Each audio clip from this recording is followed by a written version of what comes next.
Friends, welcome back to my channel Earth Mom Dehradun. मैं हूं ज्योति। Welcome करती हूं सभी का अपने चैनल में। अगर आप चैनल में न्यू है तो प्लीज़ मेक श्योर चैनल को ज़रूर सब्सक्राइब करें। साथ ही साथ नीचे एक बेल आइकन है, उसको ज़रूर हिट कर दें ताकि मैं जब भी कोई न्यू वीडियो अपलोड करूँ आप सभी को उसका नोटिफिकेशन मिल जाए। उसी के साथ साथ वीडियो को पूरा ज़रूर देखना, बिकॉज आधी अधूरी वीडियो देखने के बाद आप लोग भी कन्फ्यूज़ हो जाते हो और फिर जो कॉमेंट्स आते हैं वो वीडियो से बिल्कुल भी मैच नहीं हो पाते। सो कॉमेंट करिएगा ज़रूर और वीडियो को पूरा ज़रूर देखिएगा, और कॉमेंट तो सबसे ज़रूरी करिएगा क्योंकि आप लोगों के कमेंट्स पढ़ के मुझे बहुत मज़ा आता है। तो जितनी मेहनत मैं ये वीडियो बनाने में लगाती हूँ ना, मेरी वो मेहनत वसूल हो जाती है जब मैं आप लोगों के प्यारे प्यारे कमेंट्स पढ़ती हूँ। तो इसी के साथ आज का रिएक्शन शुरू करते हैं। तो जनाब और मैडम की गुड़िया ना बहुत ज़्यादा समझदार हो चुकी है। जी हाँ, अब सिर्फ उम्र से ही नहीं, अब वो दिमाग से भी इतनी ज़्यादा समझदार हो चुकी है कि जब भी उसे पता चलता है कि मेरे भैया भाभी किस चीज़ को लेकर ट्रॉल हुए हैं या किस चीज़ की वजह से भैया भाभी से ऑडियंस नाराज़ नज़र आ रही है, फटाक से उस चीज़ को कवर कर लेती है हमारी साहिबा और फटाफट से पेन डाउन करके तुरंत उसकी वीडियो पोस्ट कर देती है हमारी और आपकी सबकी साहिबा। तो जी हाँ, आप सबने देखा ही होगा कि शो के बाद जिस तरीके से दौड़ लगाते हुए जनाब और मैडम दुबई पहुंचे, और मैडम और जनाब के दुबई पहुंचते ही फटाक से साहिबा की वीडियो आई। साहिबा ने फटाफट से अपनी ऑडियंस का जो दिल भर भर के थैंक यू किया। वैसे एक बात कहूँगी, देखो थैंक यू तो बहुत अच्छे अंदाज में किया, मतलब इसे कहते हैं ऑडियंस को दिल से अप्रिशिएट करना। भले ही इंटेंशन कुछ भी रही हो, लेकिन देखो वीडियो में जो दिखता है वही बिकता है और जो दिखेगा उसी पे हम और आप रिएक्शन देंगे।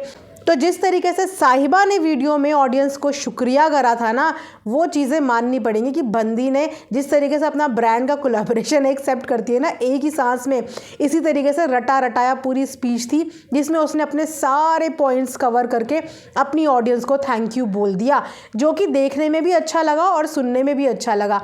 तो यहाँ पे भी साहिबा ने नंबर मार लिए अपनी भैया और भाभी से पहले। तो दुबई जाने का इतना ज़्यादा इंतज़ार था साहिबा को कि कैसे भैया भाभी फटाक से दुबई पहुँचे, और फिर मैं देखूँ कि कमेंट्स में ऑडियंस की नाराज़गी किस चीज़ पे है, फिर फटाक से मैं उस चीज़ को कवर करूँगी और मैं पतली गली से निकल लूँगी कि देखो भैया, मैंने जितने वोट मांगे थे या मेरी ऑडियंस ने जितने वोट दिए थे, मैंने तो अपनी ऑडियंस का कर दिया है शुक्रिया अदा, वो भी बहुत प्यार से।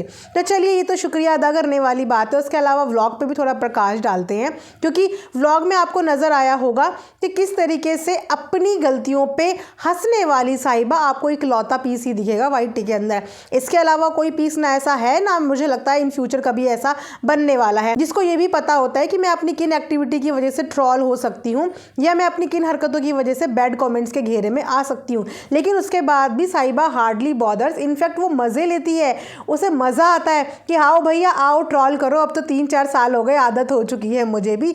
तो जिन जिन चीज़ों पर ऑडियंस ने इनको भर भर के नेगेटिव कॉमेंट्स करे थे अबाउट कि मम्मी से कैसे काम करवा रही है, मम्मी का रोज़ा था उसके बाद भी मम्मी से चीज़ें लाने का ऑर्डर कर रही है, वो सब छोड़िए, यहाँ तक कि अपने कपड़े तक मम्मी से धुलवा रही है। इतनी बड़ी लड़की क्या बोलेंगे, अब तो शादी हो गई है, मतलब एक मैरिड लड़की अपनी मम्मी से अपने कपड़े धुलवा रही है, बाकायदा वीडियो में दिखा रही है। तो भैया ऑडियंस के रिएक्शन तो आने ही थे, बट साहिबा तो साहिबा है, साहिबा को रत्ती भर भी फर्क नहीं पड़ा। इनफैक्ट साहिबा कह रही थी मुझे बहुत हंसी आती है, लेकिन वहीं पर ऑडियंस फिर नाराज़ होती हुई नजर आई कि इसे हंसी नहीं कहते हैं, इसको बेशर्मी कहते हैं, कि आप बेशर्म हो गई हो, कि आपको कोई फ़र्क नहीं पड़ता कि ऑडियंस आपको क्या समझाना चाह रही है, आपने जो करना है वो करना है। इस तरीके के कमेंट्स आए हुए थे कमेंट सेक्शन में। तो वाकई में साहिबा को एक्चुअली में फ़र्क नहीं पड़ता, क्योंकि उसके बाद भी साहिबा शायद अपने कपड़े इकट्ठे कर रही होगी, एक पोटला फिर से बना रही होगी जो मम्मी के पास बहुत जल्दी जाने वाला है। देखिए, पेरेंट्स अपने बच्चों से प्यार करते हैं और पेरेंट्स के लिए अपना बच्चा कभी बड़ा होता ही नहीं है, लेकिन अपनी भी कुछ जिम्मेदारियाँ होती हैं। हमें भी अपने पेरेंट्स को स्पेशल फील कराना चाहिए। स्पेशल फील सिर्फ उनको लग्जरी आइटम दिलवा के या उन पर खर्चा करके नहीं होता। आप अगर अपने आप को रिस्पॉन्सिबल दिखाओगे तो पेरेंट्स के लिए उससे बड़ी गिफ्ट कोई हो ही नहीं सकता, क्योंकि हर पेरेंट्स चाहता है कि उसका बच्चा रिस्पॉन्सिबल बने, अपनी जिम्मेदारियां उठाए, अपने रहन सहन तौर तरीकों को सुधारे। तो माँ बाप इसमें बहुत ज़्यादा प्राउड होते हैं और उन्हें बहुत अच्छा लगता है कि हमारे बच्चे ने कुछ सीखा।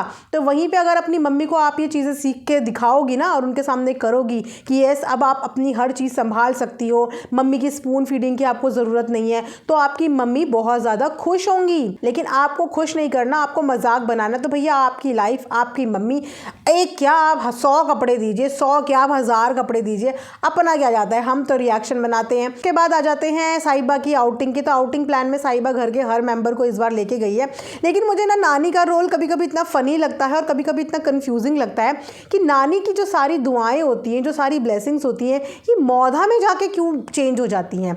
मौधा वाले घर में नानी आपको हमेशा सूजे हुए मुंह में, गुस्से वाले मुंह में नजर आती है, कभी बच्चों पे गुस्सा करती हुई, कभी चीज़ें संभालती हुई, कभी अपनी चीज़ों को बचाती हुई। लेकिन वहीं पे नानी जैसे ही मुंबई आती है, नानी बस देखती है कि कैमरा ऑन होना चाहिए और नानी तो अरे मेरी साहिबा, अरे मेरी ये, मुझे तो एक्चुअली उनका एक भी जो शब्द है ना वो समझ में नहीं आता, वो कौन सी लैंग्वेज में बोलती हैं, पर मुझे ये ज़रूर पता चलता है कि भर भर के दुआएं दे रही हैं, लेकिन सिर्फ मुंबई में। मौदा जाते ही वो दुआओं वाला सेशन ख़त्म हो जाता है। तो कल नानी को भी अपने साथ लेके गई हैं साहिबा बाहर आउटिंग पे। लेकिन वहीं पे अगर बात करें मैडम की मम्मी की, तो मैडम की मम्मी भी तो वहीं है ना, और अकेली भी हैं। तो जब घर के सभी लोगों को लेके जा रहे थे तो मैडम की मम्मी को क्यों नहीं पूछा एक बार भी, या हो सकता है कि मैडम की मम्मी ही लीस्ट इंटरेस्टेड हो। वैसे अगर देखा जाए तो मैडम की मम्मी व्लॉग में आने में कुछ इंटरेस्टेड रहती नहीं है, वो तो ये लोग उनको व्लॉग में ले लेते हैं, अदरवाइज वो इंटरेस्टेड नहीं रहती कि उनको व्लॉग में ले।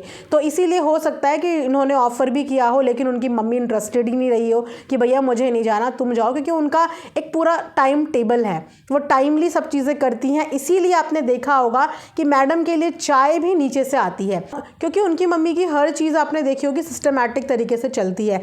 लेकिन वहीं पे बात करें मैडम एंड फैमिली की, तो इनकी लाइफ में सिस्टमैटिक क्या चीज़ होती है ये इन्हें कुछ भी नहीं पता। हालांकि ये लोग प्रिटेंड बहुत कुछ करने की कोशिश करते हैं, बट उनमें से होता कुछ एक्चुअल में है नहीं, वो सिर्फ प्रिटेंड होता है।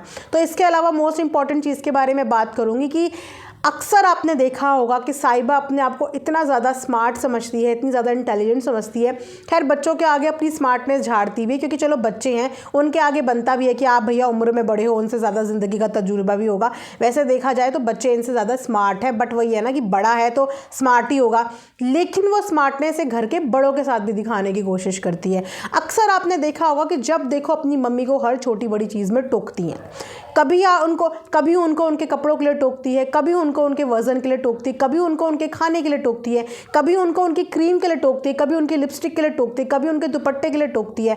ऐसा लगता है मम्मी कम और ये अपनी मम्मी की सास हो। जिस तरीके से सासें भी आजकल की ऐसे नहीं टोकती छोटी छोटी चीज़ों पर, जिस तरीके से ये अपनी मम्मी को हर छोटी चीज़ में टोकती है। अब आप एग्जाम्पल के तौर पर ले लीजिए, उस दिन इनकी मम्मी ने वाइट कलर का सूट पहना था और अच्छी भी लग रही थी। वाइट कलर एक पीसफुल कलर है, एक ठंडा कलर है जो बॉडी में भी लगता है तो ठंडक देता है।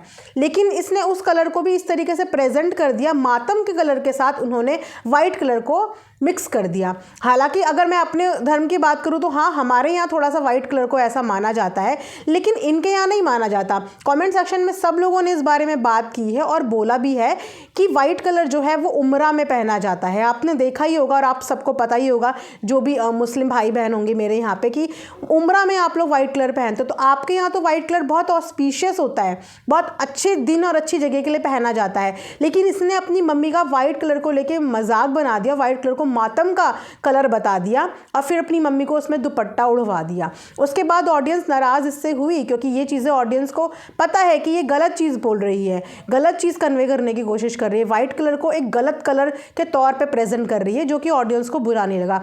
उसके अलावा जैसे ही इनकी मम्मी क्रीम वगैरह लगा के आती हैं, इतने टाइम में, इतने साल में आप अपनी मम्मी को अभी तक मेकअप के टिप्स नहीं दे पाए, एक बेसिक मेकअप के टिप्स नहीं दे पाए कि आपकी मम्मी क्रीम हाथ में लेती है और फेस पर लगा लेती है, जबकि आप आए दिन मेकअप प्रोडक्ट्स के कोलैबोरेशन करते हो।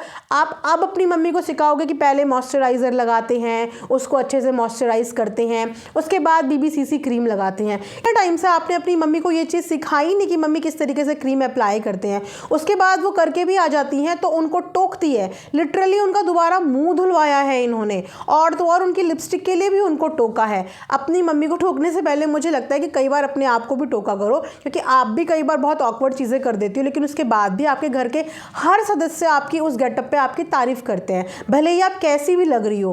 वो कभी आपको नहीं कहते कि आप ऐसी लग रही हो, आप वैसी लग रही हो। लेकिन वहीं पे ये घर के किसी मेंबर को नहीं छोड़ती, जिसको देखो उस पर ये नुक्स निकालती रहती है। उनकी मम्मी का मुंह उस समय इतना छोटा सा हो गया था क्योंकि ऑन कैमरा ये सब चीज़ें कर रही थी। उसके बाद उनकी मम्मी मुंह धो के आई, मुंह धोने के बाद बोलती कि मैं आपको सिखाऊंगी, मैं आपको बताऊंगी कि पहले मॉइस्चराइज़र किस तरीके से लगाना चाहिए। इतने टाइम में वो चीज़ क्यों बताई नहीं गई।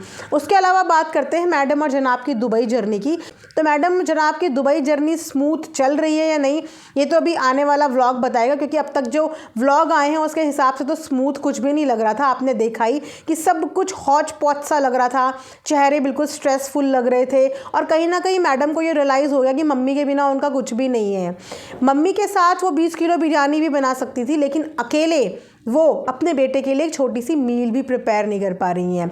इंडिया से इतना सारा सामान भर के लाई हैं, लेकिन उसके बाद भी बेबी को होटल के बॉयल वेजीज खिलाए जा रहे हैं। तो क्यों वो कुकर आया था और क्यों इंडिया से इतना भर भर के चीज़ें लाई गई थी जब आप एक मील तक बेबी की प्रिपेयर नहीं कर पा रहे हो। तो यहाँ पे कहीं ना मम्मी की इंपॉर्टेंस मैडम को पता चली होंगी और पता चला होगा कि ये सुपर मॉम नहीं है, ये सुपर मॉम सिर्फ बनती हैं इसीलिए बिकॉज इनके पास रिसोर्सेज हैं, इनके पास लोग हैं जो इनका काम बांट देते हैं, जो इनका काम इजी कर देते हैं, तब जाके ये किचन में काम कर पाती है।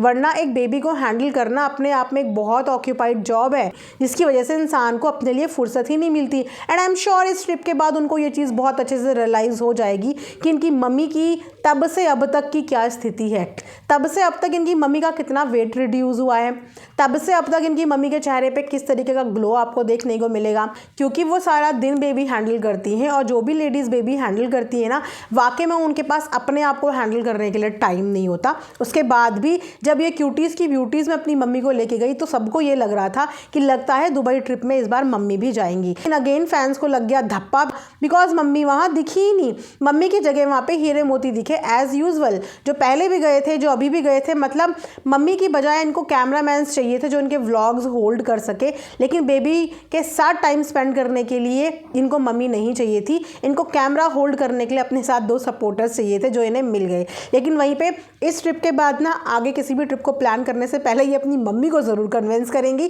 कि आप मेरे साथ ज़रूर चलना, चाहे आप ये लिखवा के ले लीजिए, क्योंकि इस ट्रिप से ना इन्हें बहुत अच्छा एक्सपीरियंस और लेसन मिलने वाला है जो आपको आगे के व्लॉग्स में ना देखने को मिल जाएगा। ये था मेरा अभी तक का रिएक्शन। आई होप आप लोगों को पसंद आया होगा। कोई पॉइंट अगर मिस हो गए हो तो डू कॉमेंट्स एंड यस, मिलेंगे नेक्स्ट वीडियो में। तब तक अपना ध्यान रखिए। Thanks for watching earth Mom Dehradun.